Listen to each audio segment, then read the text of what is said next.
கூட இந்த நூலில் 12 சூத்திரம் மட்டும் அல்ல, அதற்கு மேலும் இந்த சூத்திரத்துக்கு நிறைய பிரிவுகள் கொடுத்துருக்கிறார். அதாவது அதிகரணம் அப்படின்னு சொல்வது. அந்த அதிகரணம்னா என்ன அப்படிங்க பின்னாடி பார்ப்போம். அந்த அதிகரணத்தில் மேற்கோள், ஏது, எடுத்துக்காட்டு, வெண்பா இப்படியெல்லாம் கொடுத்து ஒரு நூல் வடிவமாக செய்து கொடுத்திருக்கிறார் நம்முடைய மெய்கண்ட தேவ நாயனார். இந்த நூல் நமக்கு எவ்வாறு வந்தது அப்படிங்கும் பொழுது, குருநாதன் உபதேசத்தால் வந்த நூல் அப்படிங்கிறது தான் நமக்கு இருக்கிற செய்தி. எனவே மெய்கண்டாரை பற்றிய ஆராய்ச்சியில் 2 வயதில் ஞான நூலை கொடுத்த ஒரு கருணையுடைய கொடையாளர் என்பதை நாம் வணக்க பாடலில் பாடுகிறோம். ஈராண்டில் சிவஞானம் பெற்றுயர்ந்த மெய்கண்டார் அப்படின்னு நம்ம அவரை வணங்குகிறோம். எனவே 2 வயதில் ஞானம் பெற்றவர் அப்படிங்கிறது. அவர் கொடுத்த அந்த நூலில் எல்லா கேள்விகளுக்கும் விடை சொல்லிட்டார். இறைவன், உயிர், பாசம், இந்த 3 பொருள் உண்டா இல்லையா? உண்டுனா அதற்குரிய இலக்கணம். பிறகு இந்த உயிர் பாசத்திலிருந்து விடுபடுவது எவ்வாறு, பதியை பெறுவது எவ்வாறு, அப்படி பெறணும்னா அதுக்கு என்ன வேண்டும், அந்த பெறுவதற்குரிய ஒரு சாதனம் வேண்டும், சாதனத்தை பெற்ற பிறகு எப்படி சாதிக்க வேண்டும், இதெல்லாம் சொல்கிறார். இதுதான் நூலுக்குள் இருக்கக்கூடிய செய்தியாக இருப்பது. எனவே அந்த வகையில் மெய்கண்டாரை பற்றிய வரலாற்று குறிப்புகள் அப்படின்னு பார்த்திங்கன்னா இதுதான்.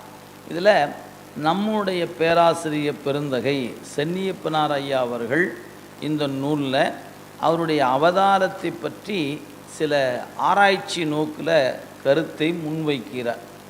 என்ன கருத்து அப்படின்னு கேட்டால், பொதுவாக ஆதீனங்களுடைய மரபில் மெய்கண்டார் பெண்ணாகடத்தில் அவதரித்தவர் அப்படிங்கிற செய்தி தான் ஆதீன மரபுகள் இருக்கக்கூடிய ஒன்று. ஆனால் நம்முடைய பேராசிரியர் சென்னியப்பனார் ஐயா அவர்கள் இந்த கருத்தில் மாறுபடுகிறார்கள்.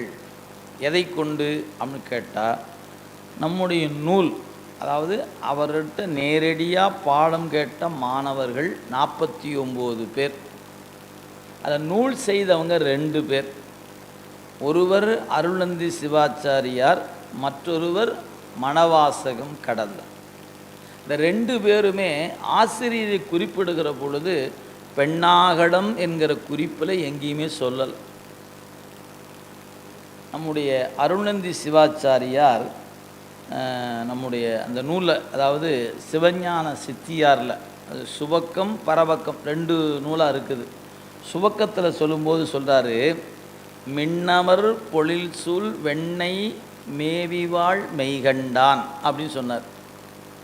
அதுவே பரபக்கத்தில் குறிக்கும் பொழுது விண்டமர் பொழில் புடை சூழ் வெண்ணெய் மேவு மெய்கண்ட தேவன் மிகு சைவநாதன் அப்படின்னு குறித்தார்.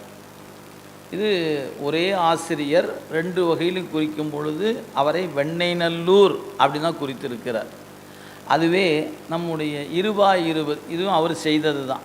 அந்த நூலில் வெண்ணெய் தோன்றிய மெய்கண்ட தேவ என்றும், வெண்ணெய் தோன்றி நன்னி உள் புகுந்து, அங்கே திருவெண்ணெய்நல்லூர் அவதரித்து என் நெஞ்சத்தில் புகுந்து என்றும் குறித்திருக்கிறார். இதுவே நம்ம மணவாசம் கடந்தாருடைய வணக்கப்பாடலில் பார்த்திங்கன்னா தெரியும்.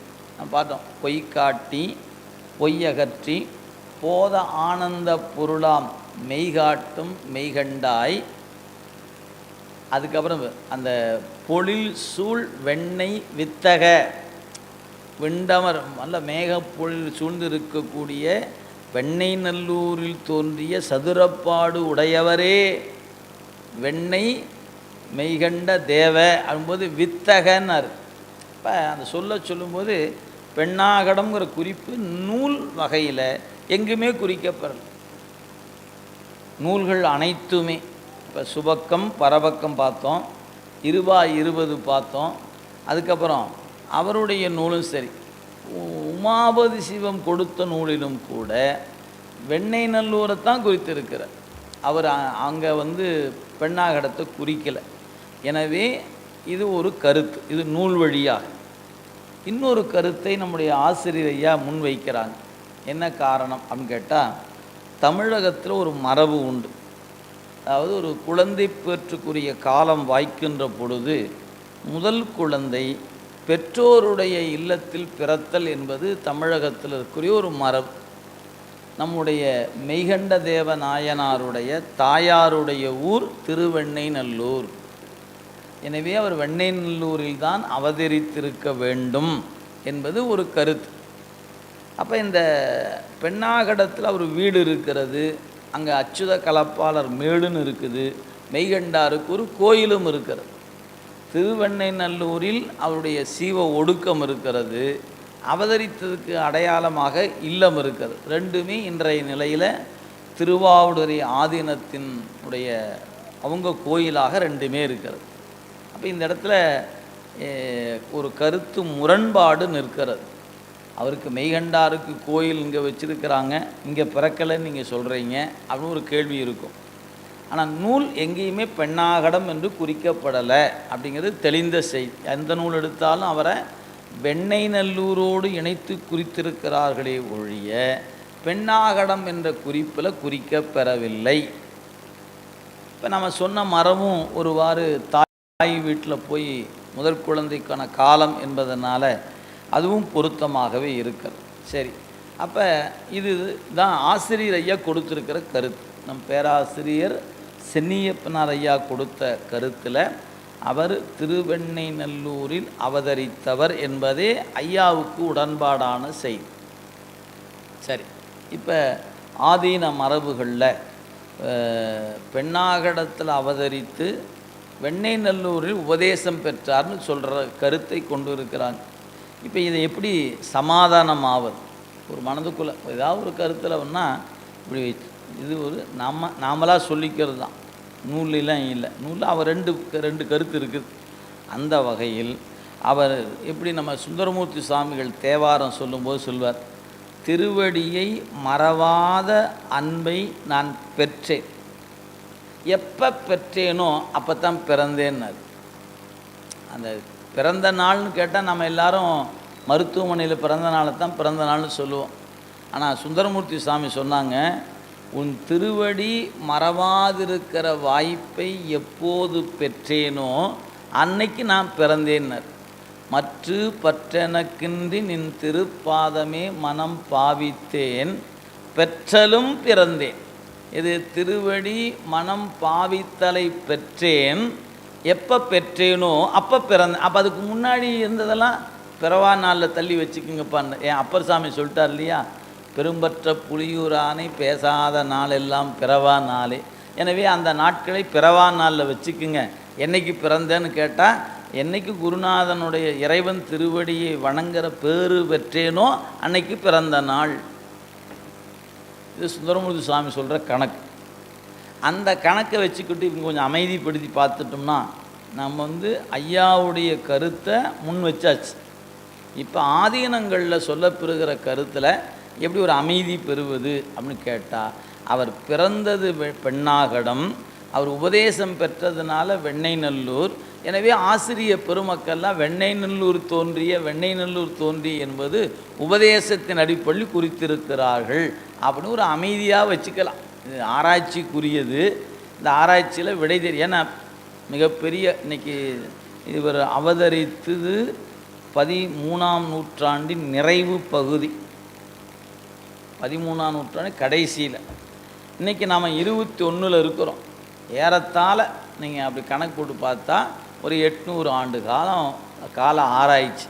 இதில் ரெண்டு வகையாக நிற்கிது. இல்லை யார் தீர்வு காண்பது? 800 ஆண்டு கால ஆராய்ச்சியில் நீங்களும் நானும் சேர்ந்து ஒரு முடிவு பண்ணி இதுதான் முடிவு பண்ணிக்க முடியுமா? என்ன இல்லை, ரெண்டு கருத்து இருக்குது.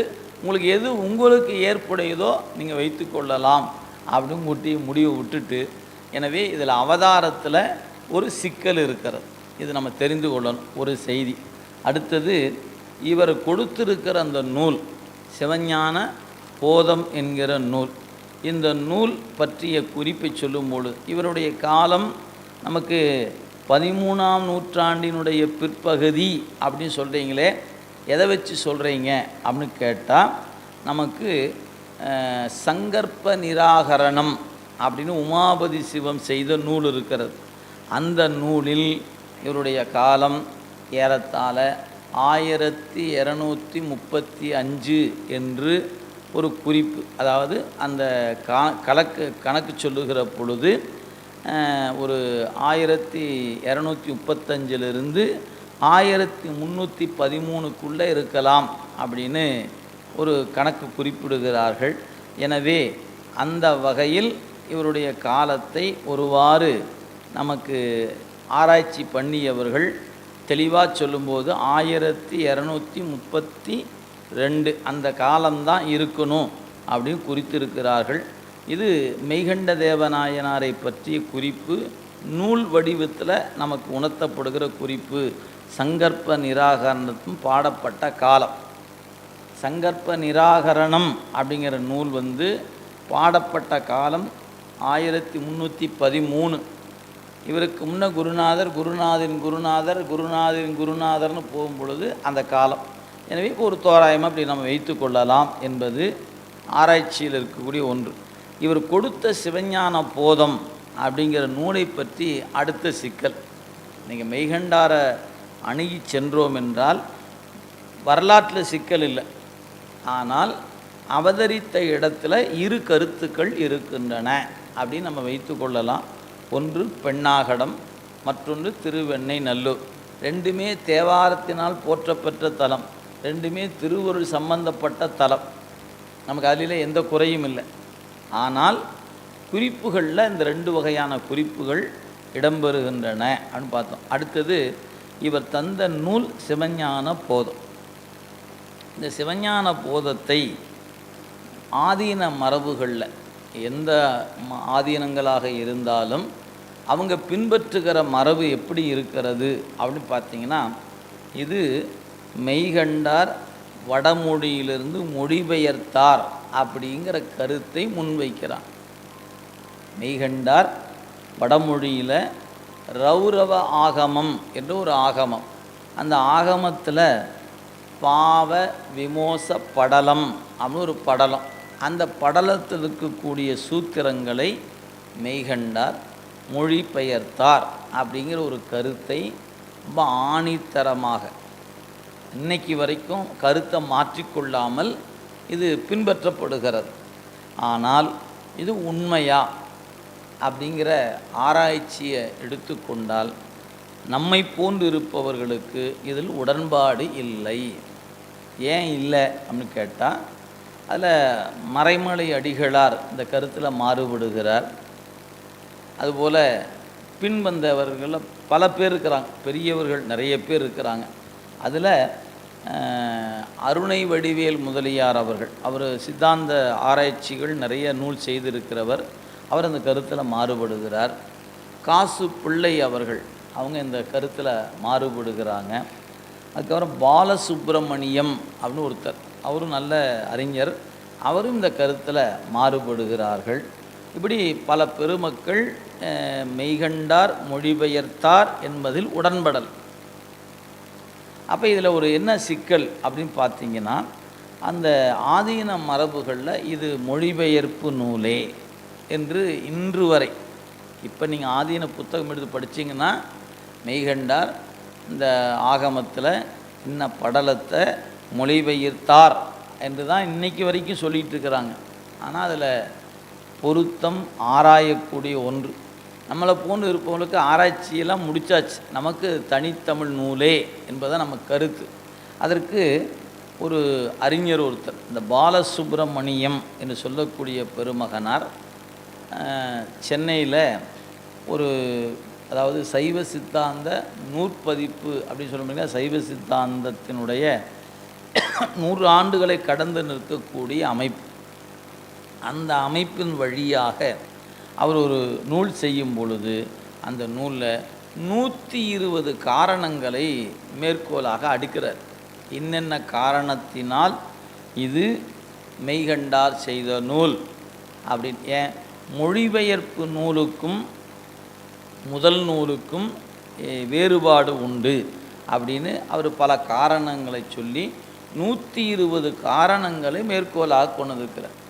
நீங்கள் சிந்திச்சு பாருங்கள், ஒரு காரணம் 2 காரணம் இல்லை, 120 காரணங்களை பட்டியலிட்டிருக்கிறார். அவர் ஒவ்வொரு நூற்பாவாக தமிழ் நூல் இருக்கிற வெண்பாவையும் படிப்பார், அந்த பக்கம் வடமொழி நூற்பாவையும் படிப்பார், 2 கருத்தையும் எடுத்து பார்ப்பார், 2ஐயும் எடுத்து வைத்து 2க்கும் என்ன பண்ணுவார், இது சரி, இது சரி, இது இந்த இடத்துல மாறுபடுகிறது, இது இந்த இடத்துல இப்படி ஒவ்வொன்றா எடுத்து 120 காரணங்களை தந்திருக்கிறார் அந்த பாலசுப்ரமணியம் என்று சொல்லக்கூடிய அறிஞர் பெருமகனார். அந்த நூலுக்கு மறுப்பே வரல இன்னைக்கு வரைக்கும். அவர் எழுது தப்பு அப்படின்னு நூல் வரல. இதுதான் அடிப்படையான ஒன்று. சரி, அப்படி சொல்லுகிற பொழுது இதை எப்படி நாம் ஏற்பது அப்படின்னு பார்க்கணும். இதில் சிலவற்றை நம்ம ஆசிரியர் ஐயா அதை எடுத்து கொடுத்துருக்கிறாங்க. உங்கள் நூல் புத்தகத்தில் 19வது பக்கம் பாருங்கள், சிவஞான போதம் 19வது பக்கத்தில் அந்த ஆராய்ச்சி பற்றிய குறிப்புகள் சிலவற்றை கொடுத்துருக்கிறார். 120 கொடுக்கல, சிலவற்றை கொடுத்துருக்கிறார் பாருங்கள்.